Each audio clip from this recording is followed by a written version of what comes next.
Au fond, un entrepreneur qui arrête de bâtir ne devient pas libre, il devient vulnérable. Aujourd'hui, quand tu travailles, t'es drivé par quoi ? Je crois que c'est complètement illusoire de croire que une fois que t'as beaucoup d'argent, tes problèmes sont résolus et que tu seras plus heureux. Le véritable moteur de l'entrepreneur, c'est sa mission. Et quand le moteur s'arrête, on peut avoir tous les millions du monde, on roule sur la réserve. Si ce que je voulais, c'était gagner le plus d'argent possible à court terme, je serais pas en train d'enregistrer cet épisode de podcast.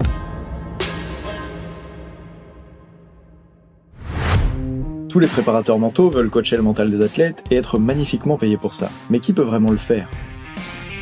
Avoir un diplôme est au mieux utile, mais jamais suffisant pour accompagner les sportifs de ses rêves. Bienvenue sur Business Infini, le podcast pour développer une entreprise tellement épanouissante et solide que tu auras envie de travailler dedans toute ta vie. Tu vas découvrir comment j'ai multiplié mon chiffre d'affaires par 36 en 5 ans et obtenu un tel succès dans le sport de haut niveau que j'ai dû m'entourer d'une équipe de coachs à force d'être débordé de demandes. Je m'appelle Nathan Delacoste et je vais te dire les erreurs à ne pas commettre, celles qui m'ont fait perdre tout mon temps, qui ont parfois ruiné ma santé et certainement détruit mes résultats, mais j'ai compris comment faire mieux et grâce à ces épisodes diffusés chaque semaine par Reddit-Europe, je te le transmets. On dit que la compétition ça se joue dans la tête, je vais te montrer que l'entrepreneuriat aussi. Bonne écoute de Business Infini. Beaucoup d'entrepreneurs rêvent de prendre leur retraite le plus tôt possible. Et j'avoue que ça m'arrive aussi d'y penser. Quand je suis là en train de faire du snowboard dans la poudreuse ou de passer mon temps à surfer en pleine nature au bord de l'océan, ça fait réfléchir sur pourquoi on fait ce qu'on fait. Et c'est ce que j'avais envie d'aborder dans cet épisode. Pourquoi on fait ce qu'on fait dans sa vie professionnelle et notamment en vous partageant une newsletter écrite par Éric Larchevêque que je m'apprête à lire dans quelques instants. Alors c'est qui Éric Larchevêque ? C'est un des fondateurs d'une licorne française qui s'appelle Ledger en crypto-monnaie.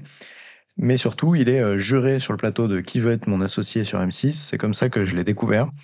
J'ai lu son livre aussi. J'aime bien sa façon de voir le business et je voulais vous lire ce qu'il m'a envoyé ce matin, lundi 9 juin, par email à 8h03, parce que je trouve que ça a beaucoup de sens et je voulais qu'on puisse en discuter ensemble, tout simplement.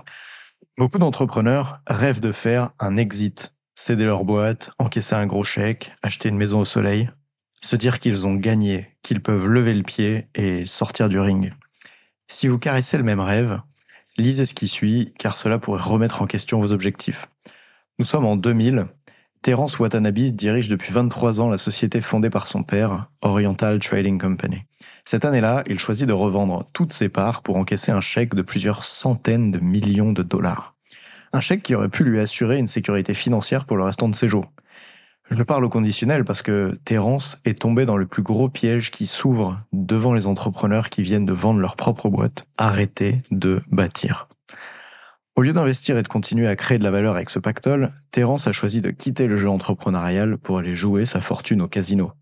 Il devient VIP dans les plus gros casinos de Las Vegas, les hôtesses l'adorent, les serveurs l'appellent par son prénom. Les casinos créent même un programme de fidélité spécialement pour lui appelé Chairman, lui offrant des billets de concert personnalisés et des remboursements en espèces sur ses pertes. Et pour cause, entre la revente de l'entreprise de son père en 2000 et 2010, Terence aurait misé plus de 825 millions de dollars à Las Vegas et perdu près de la moitié. Alors oui, ça valait bien quelques tickets de concert. En 2017, il a même dû lancer une campagne de financement participatif pour payer le traitement de son cancer de la prostate. Un comble d'en arriver là pour un entrepreneur qui a fait un exit à 9 chiffres. Je vous vois déjà le juger, vous dire « ouais, quel imbécile ». Ce n'est pas la réaction que j'ai eue. À la place, j'ai reconnu quelque chose de familier. Terence a vécu ce que vivent beaucoup d'entrepreneurs après un bel exit, ils tombent dans le vide. Comme moi en 2007, après la vente de ma première entreprise. Du jour au lendemain, plus de défis, plus de batailles à mener. Et c'est là que le problème commence. Parce qu'à la base, on ne devient pas entrepreneur pour s'enrichir. On le devient parce qu'on a cette rage de vaincre, ce besoin viscéral de construire. Une énergie ancrée si profondément en nous qu'elle ne disparaît pas une fois le chèque encaissé. Alors quand elle n'a plus d'exutoire légitime, elle en trouve un autre, parfois destructeur. Terence l'a canalisé dans les jeux d'argent. Moi, j'ai trouvé le poker. Mais contrairement aux machines à sous, le poker m'offrait exactement ce dont j'avais besoin. Des règles à maîtriser, une stratégie à affiner, des adversaires à battre. Un substitut d'entrepreneuriat parfait. Pendant 2 ans, je m'y suis donné à fond. Finale en championnat d'Europe, championnat du monde à Las Vegas. Je pratiquais ce sport avec la même discipline que pour monter une entreprise. Jusqu'à ce que l'évidence me frappe, le poker c'est 99% de frustration pour 1% de victoire. Parce que dans ce sport, seule la victoire compte. Et celle-ci se fait rare en tournoi. Plus troublant encore, au bout de 2 ans, qu'avais-je construit? Rien. Des jetons, quelques trophées qui prenaient la poussière dans mon bureau. Et comment expliquer à mes enfants que papa gagnait son argent en jouant aux cartes? Le poker m'avait donné de l'adrénaline et de l'argent, mais pas l'essentiel, le sens. Car voici une vérité qu'on ne vous dit jamais. L'adrénaline et l'argent ne sont que le carburant de l'entrepreneur. Le véritable moteur de l'entrepreneur, c'est sa mission. Et quand le moteur s'arrête, on peut avoir tous les millions du monde, on roule sur la réserve. Terence et moi avons connu le même vide post-exit, une chute brutale dans l'absence de projet, de défis, de batailles à mener. Tous les deux, nous avons cherché à combler ce vide, lui dans l'adrénaline des casinos, moi dans la stratégie du poker. La différence avec lui, c'est que j'ai eu la chance de comprendre à temps ce qui me manquait vraiment. Bâtir un projet qui avait du sens. C'est pourquoi j'ai décidé en 2010 de quitter définitivement l'étape de poker pour lancer un nouveau projet en France, Prixing. Mais c'est là le début d'une autre histoire que vous connaissez déjà peut-être si vous avez lu mon livre. S'il n'y a qu'une chose à retenir de l'histoire de Terence, c'est que l'exit n'est pas la fin du jeu entrepreneurial, c'est un piège. On croit avoir gagné le jeu en encaissant le chèque, mais en réalité, on vient de perdre sa raison de se lever le matin. Au fond, un entrepreneur qui arrête de bâtir ne devient pas libre, il devient vulnérable. Parce que la liberté pour un entrepreneur, ce n'est pas de pouvoir sortir du jeu, c'est de pouvoir choisir son prochain combat. Et ce combat doit avoir du sens. Sans mission qu'il dépasse, même avec des millions sur son compte, l'entrepreneur arrête de vivre. Alors félicitez-vous chaque matin de vous lever avec une mission vrillée au corps et prenez un maximum de plaisir. Eric. Merci Eric Larchevêque et au plaisir si tu as entendu ce podcast un jour. Pourquoi je vous partage ça? Parce qu'il parle de mots qui sont importants pour moi, notamment du paradoxe dans la recherche de liberté et du principe de la mission. Et c'est ça dont je voulais parler avec toi maintenant. Alors reste avec moi si tu te dis mais attends, mais moi Nathan, je suis un prémental qui galère, j'arrive pas à faire 500 € de chiffre d'affaires par mois. Pourquoi ça devrait m'intéresser, ton histoire d'exit d'entrepreneurs qui revendent leur boîte plusieurs centaines de millions? Eh bien parce que, et c'est là que tu devrais rester avec moi, on a tendance à croire que comme on n'est pas à un certain niveau, on n'a pas les mêmes problèmes et donc on ne devrait pas s'y intéresser. Mais surtout, à jalouser le niveau d'après sans se rendre compte de ses inconvénients. Et donc là, tu te dis, ah mais Nathan, tu vas me dire à quel point quand t'es riche, c'est difficile. Oh là là, l'inflation, ça te fait réfléchir par rapport à ton argent, mais en vrai, c'est beaucoup plus difficile d'être pauvre. Donc c'est pas ce genre de discours-là que je veux avoir avec toi. C'est plutôt le fait que quand j'ai entrepris avec la préparation mentale, au début, c'est clair que je me suis lancé par passion. Tu vois, je me lançais, mais pas du tout pour l'argent. Moi, ce que je voulais, c'était voir des gens se transformer, voir des sportifs qui réalisent leurs rêves.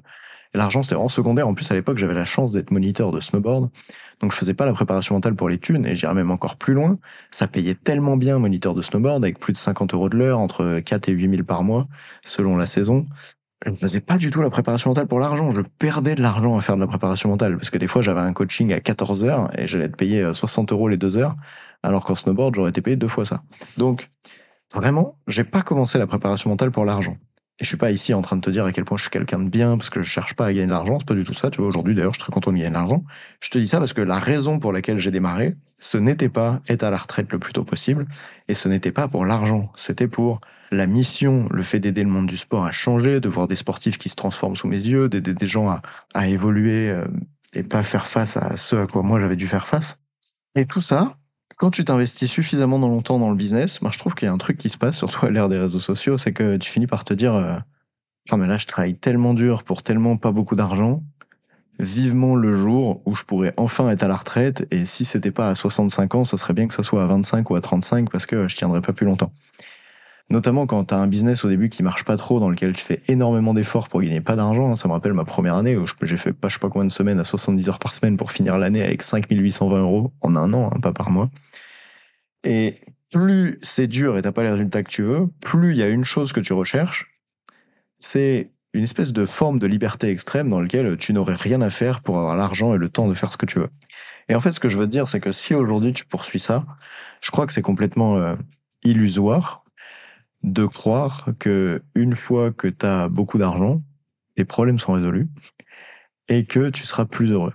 C'est vrai, franchement, ça a changé ma vie d'avoir de l'argent dans le sens où j'ai pu enlever tous les trucs chiants. Genre faire le ménage, faire à manger, conduire dans une voiture qui a pas la clim et qui a des sièges aussi confortables que des rames de métro. Enfin bref. Vraiment, ça permet d'enlever des trucs pas cool. Pleurer quand ta planche de snowboard elle est cassée parce que t'as pris un caillou et que tu vas pas pouvoir en racheter une. Bref. Franchement, l'argent, ça enlève tout ça. Mais quand on a, ça suffit pas pour être heureux. Je crois que pour être heureux, faut sincèrement être en train de créer des choses, bâtir des choses. Et quand je dis des choses, ça peut être toi, hein. Mais t'as besoin d'être encore en train de chercher à construire quelque chose. Et le problème, si tu me suis, c'est que notamment, je me souviens, j'avais accompagné cet entrepreneur quand il avait 23-24 ans, on a commencé à démarrer ensemble, il me disait, moi Nathan, à 32-35 ans, je vais prendre ma retraite au plus tard. On construit son business avec l'intention de partir à la retraite le plus tôt possible, ou on construit son business avec l'intention de pouvoir arrêter de travailler dur le plus tôt possible, de pouvoir avoir des résultats qui demandent pas d'efforts. Ça, je crois que c'est vraiment une erreur parce que ça te fait construire le business de la mauvaise façon. C'est pour ça que j'ai appelé business infini. C'est pas pour l'idée de faire de l'argent infini. T'as bien compris. Je préfère aller faire du snowboard dans la poudreuse qu'aller sur des yachts. Même si j'ai jamais essayé le yacht, hein, si jamais vous l'invitez. Business infini, c'est l'idée de créer et développer une entreprise dans laquelle tu auras envie de travailler toute ta vie. Parce que quand je lis ce que dit Harry Larchevêque, je me dis, mais oui, c'est une évidence. Mon but, c'est pas de générer suffisamment d'argent pour ne plus jamais avoir à travailler.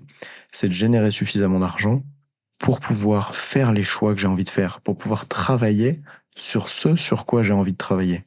Et je vais répéter ces phrases, hein. Il dit, on croit avoir gagné le jeu en encaissant le chèque, mais en réalité, on vient de perdre sa raison de se lever le matin. Au fond, un entrepreneur qui arrête de bâtir ne devient pas libre, il devient vulnérable. Parce que la liberté pour un entrepreneur, ce n'est pas de pouvoir sortir du jeu, c'est de pouvoir choisir son prochain combat, et ce combat doit avoir du sens. Et je crois que c'est un des trucs qui m'a aidé à avoir le niveau de succès que j'ai aujourd'hui dans l'entrepreneuriat. C'est le fait d'être tellement OK, mais des fois ça m'a demandé de me faire coacher, hein. Ça n'a pas toujours été lisse, mais tellement OK dans le fait que dans tous les cas, je vais rencontrer des problèmes, que même si j'avais beaucoup d'argent et que je pouvais arrêter de travailler, mais d'ailleurs c'est vrai, hein, là je pourrais prendre un an de vacances, tu vois, sans problème. Juste avec ma trésorerie, ben, si tu bâtis pas un truc qui a du sens pour toi, en fait, tu seras pas très heureux. C'est vraiment quelque chose que je ressens aujourd'hui. Et donc, je me demande qu'est-ce que ça peut vous apporter à vous, qui êtes peut-être en train de bâtir un business comme je le faisais avant, en mode, vite, vite, vite, faut que je passe cette étape-là, comme ça, quand je serai enfin à cette étape-là, ma vie sera enfin bien, ou je serai enfin tranquille, ou j'aurai enfin plus besoin d'argent. Mais en fait, déjà, je pensais ça avant d'arriver à faire 5 000 euros par mois, puis 10 000 euros par mois. Et non seulement, à chaque fois que je suis arrivé au niveau d'après, j'avais encore envie de gagner plus d'argent, puisque ça s'arrête pas, et c'est pas à cause d'un monde ultra-capitaliste, fait de gens méchants et tout ça. Je crois que c'est juste parce que quand t'es un être humain, tu te développes, et quand tu te développes, t'as qu'une envie, c'est de continuer de te développer. Je connais personne qui soulève 100 kilos soulevés de terre après des mois d'entraînement, et qui d'un coup se dit, oh non, mais moi j'ai pas envie de soulever plus que 100 kilos. Dans le sport, quand tu progresses, tu as envie d'aller plus loin. Dans les finances aussi, c'est pareil dans tous tes domaines de vie. Quand tu es en couple, tu as toujours envie que ton couple soit encore mieux. Quand tu es en bonne santé, tu as envie que ta santé elle soit encore mieux. Quand tu as des amis, tu as envie de passer plus de temps avec tes amis et que tes relations soient encore mieux. Dans tous les domaines de vie, y compris l'argent, on a une envie profonde en nous qui est de progresser infiniment. Et donc, c'est complètement illusoire de développer son business en mode je vais faire ce truc-là et comme ça, un jour, j'aurais plus à développer ce côté-là de ma vie, j'aurais plus à m'y intéresser. Pourquoi c'est un problème? Parce que ça te fait choisir des mauvaises stratégies à court terme. Par exemple, moi, à une époque, ça m'a fait choisir comment je peux gagner de l'argent sans coacher. Tu sais, j'essayais de développer ce business en ligne où je vendais tout de façon automatisée, la publicité automatisée, la conférence était automatisée, la page de vente était automatisée, la formation en ligne était automatisée. Et je me disais, quand ce truc-là, ça va marcher, je pourrais enfin être payé à ne rien faire. Mais en fait, c'est ennuyant à mourir d'être payé à ne rien faire. D'ailleurs, ça m'est arrivé pendant 2 mois, tu vois, j'ai fait 2 mois dans ma prison dorée, là, à 10 000 euros par mois sans avoir à coacher des gens. Et en fait, c'est horrible parce que quand t'aimes coacher, c'est dur de pas coacher. Mais ça, je m'en rendais pas compte à l'époque. Et donc, je veux te dire ça pour qu'aujourd'hui, tu puisses remettre en question ta stratégie et dire, tiens, mais est-ce que là, la manière dont je suis en train de développer mon business en ce moment, je la fais avec l'énergie de, il faut absolument que je gagne beaucoup d'argent, comme ça, je vais pouvoir supprimer des problèmes dans ma vie? Ou est-ce que tu le fais avec l'énergie de, j'ai envie de créer une entreprise qui, certes, m'apporte plus d'argent, mais qui va me permettre d'avoir envie de continuer d'en gagner, de travailler, de développer des projets pour l'avenir. J'adore cette phrase que m'a dit un jour mon mentor qui est La recherche excessive de liberté, c'est juste la conséquence de pas encore avoir choisi les contraintes que tu es prêt à accepter. Je trouve ça beau.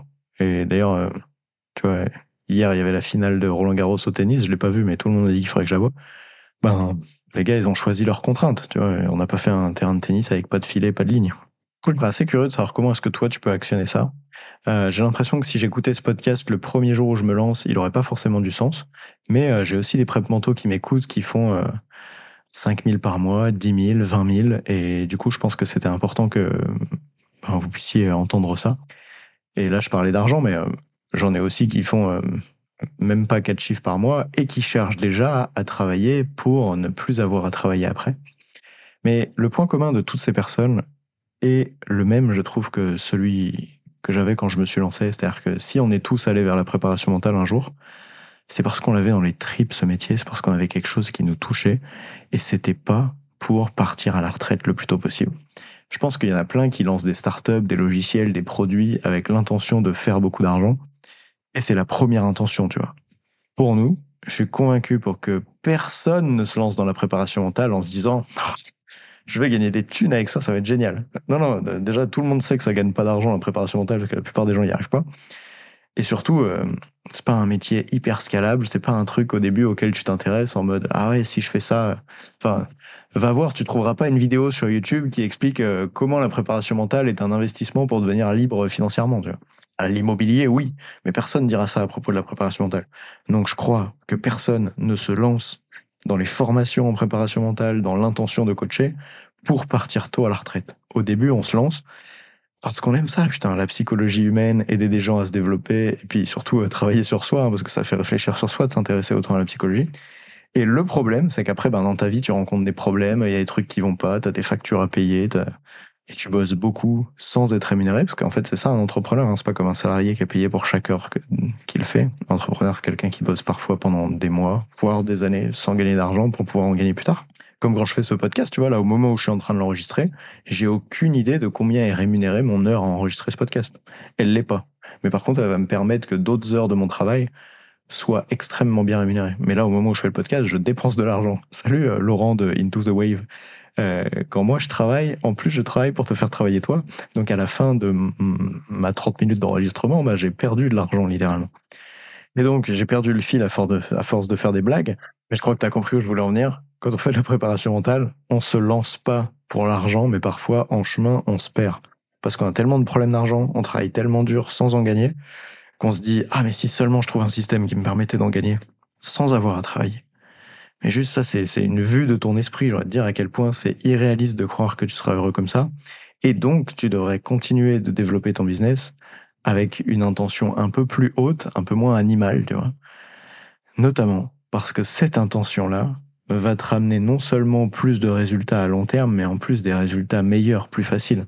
Ah oui, je te donne un exemple. Si ce que je voulais, c'était gagner le plus d'argent possible à court terme et ensuite arrêter, je serais pas en train d'enregistrer cet épisode de podcast. Comme je t'ai dit, là, immédiatement, il me rapporte rien. Il me coûte des sous parce qu'il faut que je paye l'ingénieur son. Et pendant que je fais ça, je suis pas en train de faire autre chose. Si je voulais finir mon année 2025 avec le plus d'argent possible et prendre ma retraite après pendant au moins 2 ans, il faudrait que je n'enregistre pas ce podcast, mais qu'à la place, j'aille trouver des clients. Par exemple, en leur parlant sur Instagram. Par exemple, en ouvrant des créneaux dans mon agenda et en écrivant à tout le monde sur Instagram et en disant hey, prenez rendez-vous avec moi pour faire évoluer votre business. Ou en allant voir des sportifs, tu vois, là j'en ai plein qui m'écrivent chaque semaine en me disant je veux travailler avec toi, que je prends pas. Parce qu'à la place, je préfère prendre du temps pour enregistrer cet épisode de podcast et construire mon patrimoine pour mon business. Pas un patrimoine immobilier, je suis nul en bricolage et j'aime pas mettre une vis dans le mur. Mais mon patrimoine d'entreprise, l'entreprise qui va faire que dans le futur, j'aurai cet actif qui est là pour moi, le podcast, qui travaille pendant que je dors et qui va faire que ce sera plus agréable de trouver des clients parce que les gens qui ont écouté le podcast, c'est simple, hein, quand vous venez me parler, vous aimez déjà ce que je fais, vous êtes déjà convaincu que je peux vous aider. Fais attention d'ailleurs, là, si t'en es à 42 épisodes où tu m'écoutes, tu dois commencer à être assez convaincu que je sais de quoi je parle et que je peux vraiment t'aider. Donc je te préviens, si tu continues de m'écouter, tu finirais peut-être par acheter chez moi. Arrête maintenant de m'écouter, ça devient assez dangereux pour ton porte-monnaie. Et tu sais que quand on prend des risques, on peut avoir de gros retours sur investissement, donc peut-être que tu devrais continuer de m'écouter, je sais pas. Blague à part, ça t'inspire quoi cet épisode? Aujourd'hui, quand tu travailles, t'es drivé par quoi? Pourquoi tu fais ce que tu fais? Tu le fais pour survivre? Tu le fais pour être à la retraite bientôt? ou tu le fais parce que tu as profondément envie de le faire et tu construis un business dans lequel tu auras envie de travailler toute ta vie. Si tu fais ça, alors tu as un business infini. Et si tu as un business infini, crois-moi, tu as tout pour avoir une vie infiniment épanouissante. À la prochaine. Salut. Coacher les sportifs de ses rêves tout en étant magnifiquement payé pour ça, c'est plus facile quand ils viennent directement vers toi parce qu'ils te reconnaissent comme un expert et ont la certitude que tu pourras les aider dans les moments décisifs. Marquer les esprits de cette manière, ça s'apprend, et en écoutant Business Infini, tu te donnes les moyens d'y parvenir. Bien joué. L'année prochaine, j'ai envie que chaque athlète puisse avoir un préparateur mental à ses côtés, alors si ce podcast t'a inspiré, partage-le à un autre entrepreneur. Rendez-vous maintenant au prochain épisode pour explorer vision, mindset, stratégie marketing, vente et relations à l'argent avec l'intention de vivre de ta passion en entraînant l'humain derrière la machine. Salut!